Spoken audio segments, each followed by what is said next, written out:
Hello, it's Lion here with HobbiesofaMan once again, and today we're going to be doing our monthly check-in for the month of January. So we're going to be looking over what I've been watching, what I've been reading, and that's basically it. It's going to be divided into the novels, then the comic books, then the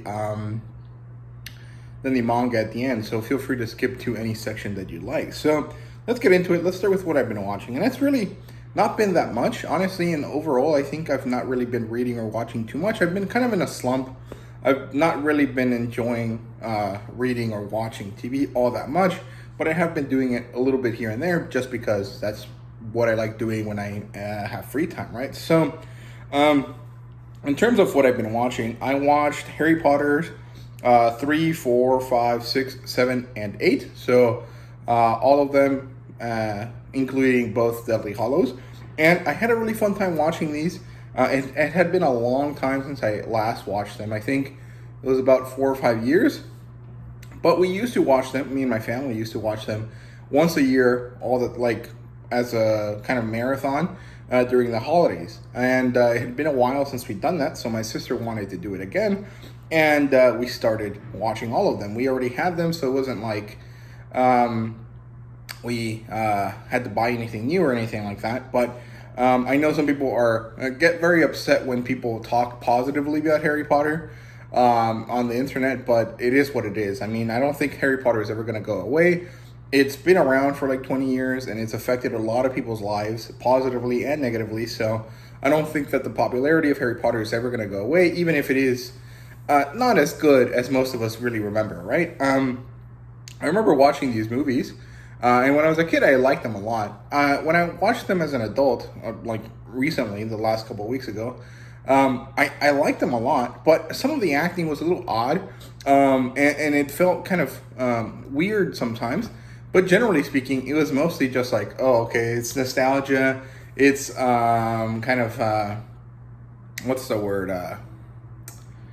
Revitalizing me in such a way because it reminds me of my childhood and reminds me of nicer, less worrisome times, and I really like that. I really appreciated that. So I really love the Harry Potter movies. I really loved watching them, even if they do have quite a few different issues here and there. And of course, even though J.K. Rowling is a horrible kind of personality online, right? Or famous person, I guess. I don't know. I personally am of the opinion that, authors are just normal people. If you don't care what any other normal person tells you, you really shouldn't care what some special famous person tells you either. But I know that that's not necessarily what most people think. So if people are going to get offended over whatever bullshit she says, it's fine to do so. I just think it's like unnecessary. Like, she's going to keep making money. People are going to still like her. Even if half of her supporters no longer support her, the other half will still do so. And a lot of people don't really put any stock into what she's saying. They just buy things that have to do with things they like, right? So if someone likes Harry Potter, they're not going to care what she's saying. They're just going to buy Harry Potter stuff, which is what I kind of was going along with early when, J.K. Rowling started being crazy during the pandemic. But eventually I just stopped buying stuff from Harry Potter, mostly because I was focusing on other things. So it's been a while since I bought any Harry Potter merch. And I don't think I'll buy anytime soon, but, I do still like it. So, yeah, then moving on to Top Gun Maverick. I got this for my dad for Christmas, actually. Not for his birthday, for Christmas. And we'd already watched it like 4 times, but we decided to watch it again. So Top Gun Maverick is an awesome movie. I love it a lot. I really enjoy it. I think it's awesome. It's just a really fun time, and it does have that kind of like it feels like a Star Wars movie, even though it's not a Star Wars movie, and that's because the mission of Top Gun Maverick is basically the trench run, and I think that's cool, and I like that a lot. And I just really like that movie. The effects on it are awesome. The way the ships move, the way that they make that sound, that really awesome what's it called, engine sound from the ships or from the fighter jets, is really awesome. So I really like it a lot. Then I watched Pacific Rim, which is awesome. Again, another movie that I love. It's one of these movies that I think a lot of people think is bad. but I think it's really, really good. And I just like it a lot. I love the music. I love the kaiju, and I love the Jaegers, the giant mechs. But the acting is pretty bad. Whoever the main character is, Riley or whatever, he's so weird. Like, he has this weird, like, I'm a badass kind of walk, but it doesn't look good. And his attitude is weird, and he, like, explains things to this other character, Mako, like, unnecessarily. He, like, explains things too much. Where it's like, dude, we just heard the robot say this. Why do you have to say it again? Or, like, he mansplains to Mako in, like, a funny way. So I realized that it's a pretty shitty movie, but it's a movie that I love. I really, really like it. And I had a lot of fun watching it. And then to finish it all up, I also watched Bumblebee last night. In fact, I ended up getting Paramount Plus just so I could watch it, because I've been feeling this itch to watch that movie for a while, for a few weeks. And so I picked it up. I picked up Paramount Plus, and I watched it last night, and it was awesome. I love that movie. The first, like, 2 or 3 minutes of the movie when they're in Cybertron is amazing. It's actually, like, some of the best stuff I've ever seen from Transformers, like, live-action stuff. And I really hope that we get more of that in this next movie that's going to come out. What's it called? The Rise of Beasts or something like that? Because, honestly, that part of the movie, that part of Bumblebee was awesome. And, in fact, honestly, the whole Bumblebee movie was great. I like that Bumblebee is kind of this like scared kid for a lot of the time, and eventually he realizes that he's not just some scared robot kid. He's actually this awesome warrior guy, and he has an awesome scene where he's fighting these 2 Decepticons, and it's really awesome. I really liked it a lot. I think it was great. Haley Steinfeld, I think, is the name of the actress. She's also really, really good. Yeah, so that's it for what I've been watching. Let's move on to what I've been reading. So let me start with the novel. I've only read one, but I think it's one that's pretty good. Let me fix this because I think I moved it. There you go. So yeah, Fallen Star. I already did a review for this one, and my review is not super positive, but it's not super negative, and it's because in general, I think this book is good. It has great elements in it, but there's a lot of stuff that doesn't really matter, that I think doesn't really mean anything in this book. There's this whole subplot about these, like, 4 people. One of them is a rock. It's called Geode. He's like an alien, but he's a living rock. And 2 humans, Affy and Leox. And those 3 are part of one unit. They're pilots on some, like, freight freighter cargo thing. And then there's this other guy who's an asshole. His name is Kali Lin. And they're, like, fighting each other while they're, like, on the Starlight Beacon, as the Starlight Beacon is, like, getting destroyed. And this whole subplot, I think, is really meaningless, and it doesn't really afford any importance, or is not afforded, or is afforded too much importance for what it really is. I know the characters do end up being, like, relevant to the plot line, but they can be relevant to the plotline and not have too much going on with them. And I feel like there was a lot of time wasted on that part of the story, when it could have been more interesting to see a lot more of the Jedi trying to save people on the Starlight Beacon. The other thing is that the way this book ends is kind of supposed to be like the bad guys won, what are we going to do? But it doesn't really feel like that. At least I think it doesn't really end up getting that kind of, like, I think I worded it as satisfying kind of impending doom. Like when you watch the Avengers movies and you get to the one with Thanos, and it's what's it called, Infinity War, and he snaps, and at the end of the movie everyone dies, and you're like, oh shit, what's gonna happen? Like, that impending doom, but also like, oh, how are they gonna fix this feeling that you get at the end of the movie, I think was supposed to be what I was gonna get from this, but I didn't. Or kind of maybe like the feeling you get at the end of Order 66, when Anakin's in the temple and he's just like smacking kids left and right with his lightsaber. That kind of sense of like all is lost, but something can still happen. I feel like that was supposed to happen here, but it was executed in a way that just felt like boring.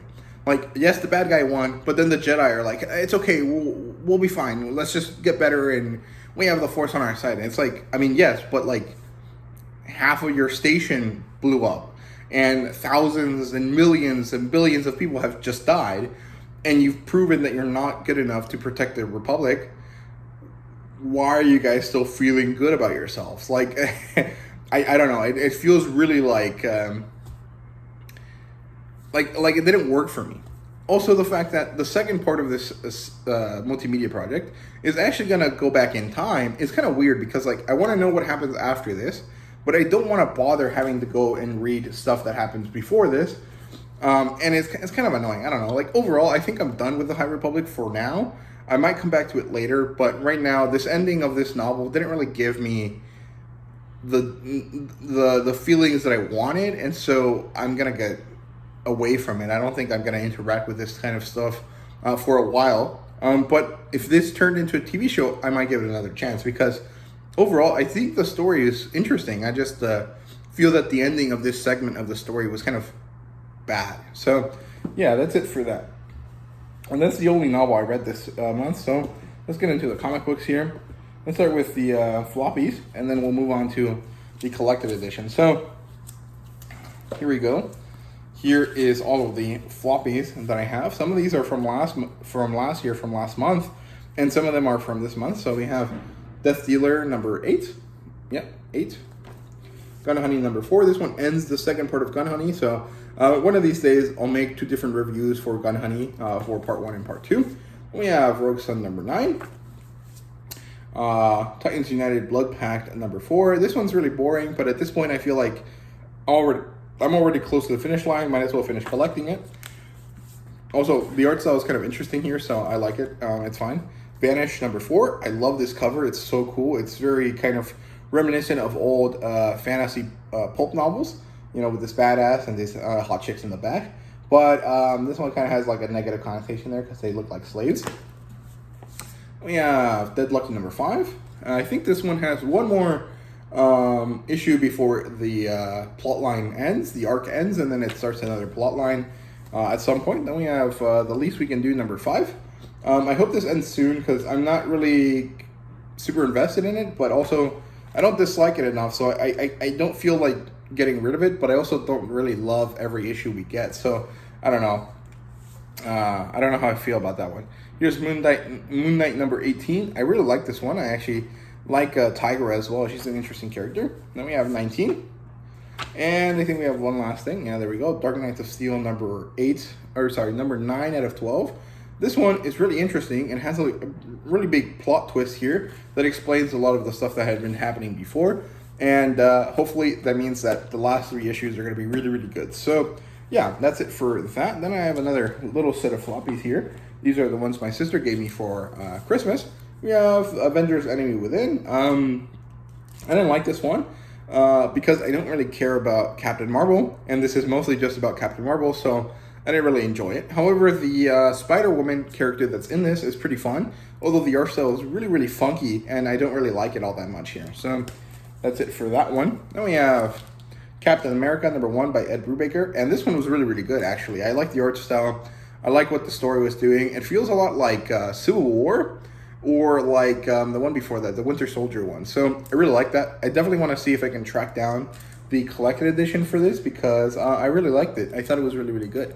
So that's it for that one. Then we have the New Avengers number 12. This one was kind of in the middle of a plot point, but it was pretty interesting. I quite liked it. If I remember correctly, this is the one where Captain America and some like Nick Fury and someone else were doing something together, and it was pretty interesting. I quite liked it, and they kind of take over and kill Red Skull alongside Sabretooth, I think.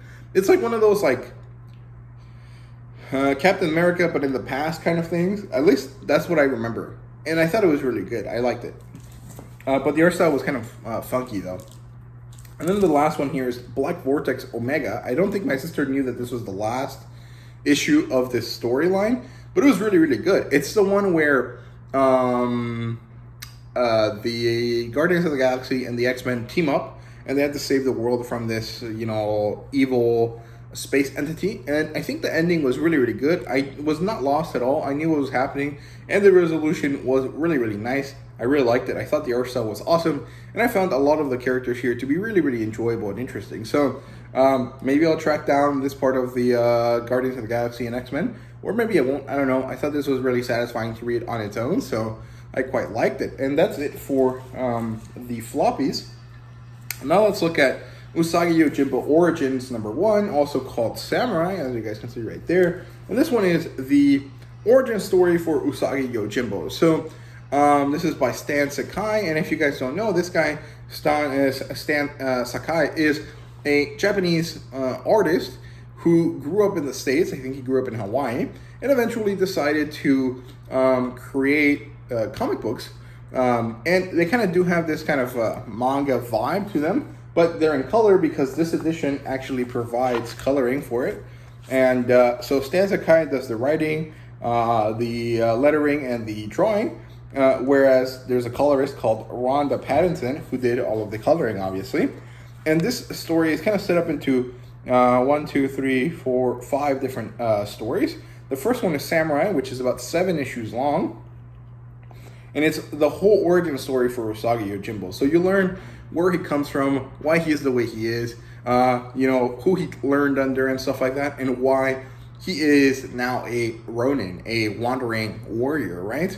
And then you have a bunch of little quiet, well, not really quiet, but like really small, kind of interesting interactions after that, were all just little kind of side stories. So you have one where he's fighting a kappa. You have one where he's just sitting down and people attack him, so he like beats the shit out of them. Then there's one where he's meeting his one of his future companions called the Sword Pig, and then one where he basically is lone wolf and cub, and it's really, really good. I really enjoyed it a lot. I thought it was really, really fun. So thank you, Darth Penn, for giving me this. But also, I'm gonna do a review for this soon, and I definitely recommend that you guys check it out because it's really, really enjoyable. So that's it. That's Usagi Yojimbo Origins #1. I'm gonna have to track down the next one because I really did enjoy this a lot. The pricing on it is a little bit too much in my opinion, but it's pretty good regardless. So yeah. And then the last thing we have here is Weird World #1. This one is all of them. Weird World, Warriors of the Shadow Realm. And I've read the first 2 stories here because these are all basically like individual stories about the same 2 characters in different time periods, done at different times in like the Marvel history, and it's pretty cool. I really like the first one because I think the art style is really interesting. However, there is one thing I don't like, and it's that stuff doesn't like cover the whole page. Like, I don't know why it is. Maybe it's because this format was the original one, and if they wanted to increase it, they would have to change the size of the book. I'm not really sure, but I like this one, but I feel like there should have been more spacing or set up differently so that the pages could go all the way down to the end, right? Because it does kind of end up having a lot of text in a really small font. It was a little bit annoying to read. And then we move on to this one, which is in color. And this one retells the ending of the first one, but also kind of starts its own thing with this like evil dude that kind of reminds me of, I think his name was Gargamel, the evil guy from the Smurfs. And then I think I started the third one too. Let's see. I think I did, but I don't really remember.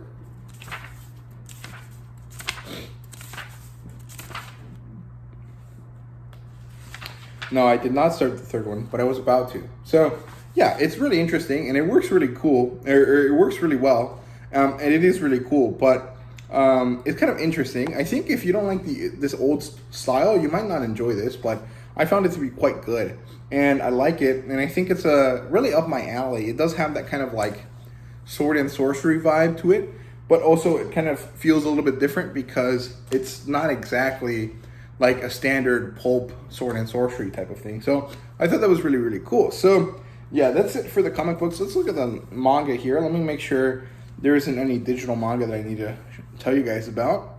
It doesn't look like it. I just have to double check really quickly. No, it doesn't look like it. I haven't read any digital manga yet. So let's just talk about all of the manga that I've read. So it's going to be out of order, but it is what it is. It's not a big deal. So we have Go-Go Loser Reject, or Loser Ranger, sorry. Ranger Reject definitely feels better now that I think about it. But initially when they released this title, I thought Go-Go Loser Ranger was fine.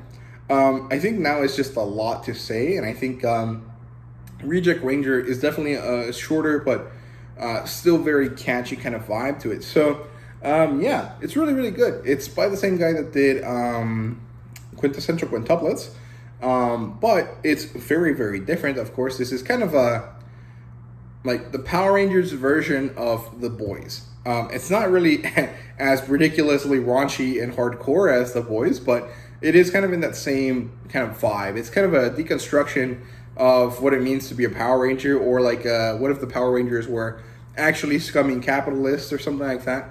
It's kind of interesting and it's kind of cool, and I really like it. I think the character work is great. I like the art style a lot, and I think it's really fun to just see Power Rangers from like a distinctly negative light instead of like, oh, they're the protectors of the world kind of thing. So I like that a lot. I think it was really, really cool, and I also love these covers quite a lot. So that's it for Loser Rejects, or for Loser Rangers, or Reject Rangers. Then we have Saint Seiya numbers 11 and 12. This is the first half of the Poseidon Saga, which is basically a transitionary saga between Sanctuary and Hades. So basically, I don't know if this is true, but it kind of feels like that to me.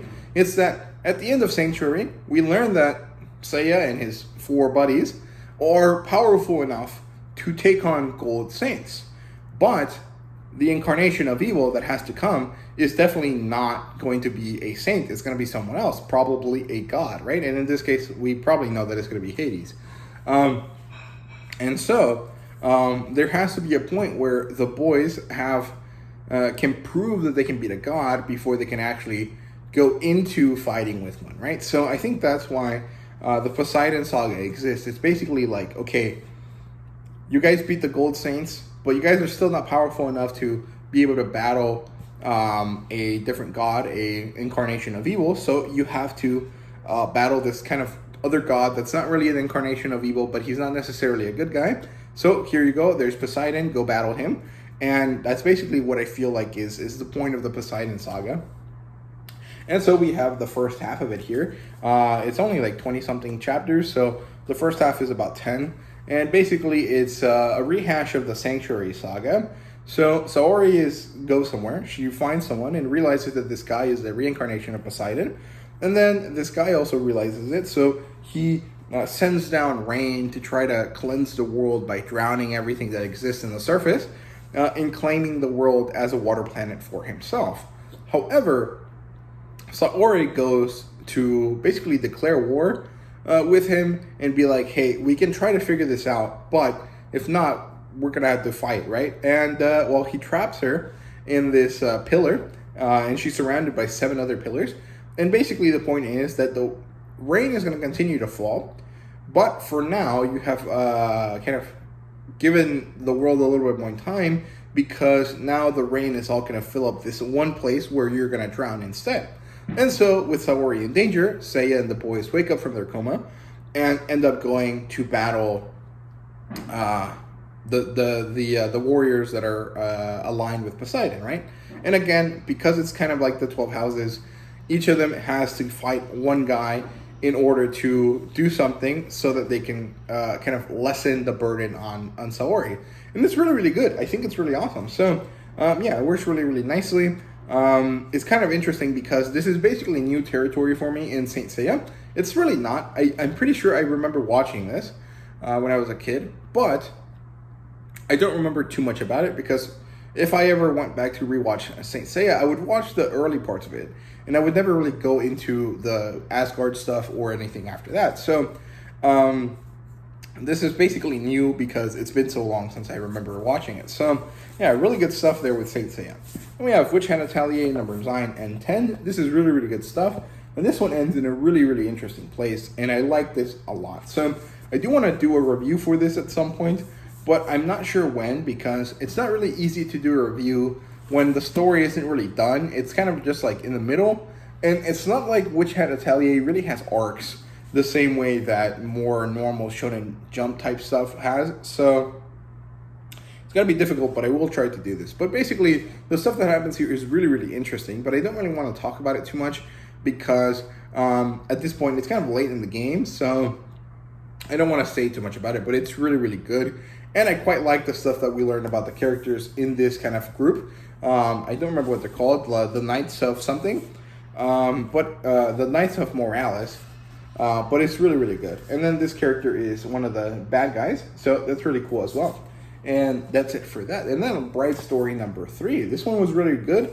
It kind of feels like it didn't really have too much to do with the main plot of Bright Story. It didn't have to do with Amir and Call Cook, but it had to do with Mr. Smith, the white guy that lives with them. And he's trying to go to Ankara, and he ends up in a little village. And then he meets this woman called Talas, I think. And he and Talas kind of have this romantic situation. And it kind of ends up poorly for them because, well, he's white and she's not. And so it kind of it causes issues within them. But it's also really, really good. Like, just the way everything is written is great. Karamori does a great job. Also, the art style and the way that everything is presented is so beautiful. So, yeah, that's Bright Story number 3. Really, really good stuff. And that's all I've read this month and all I've watched this month. So that is the check-in for the midpoint of January. I hope you guys enjoyed the video. If you did, please leave a like, subscribe, and comment down below. Let me know what you thought. And thank you guys very much for watching. See you guys later.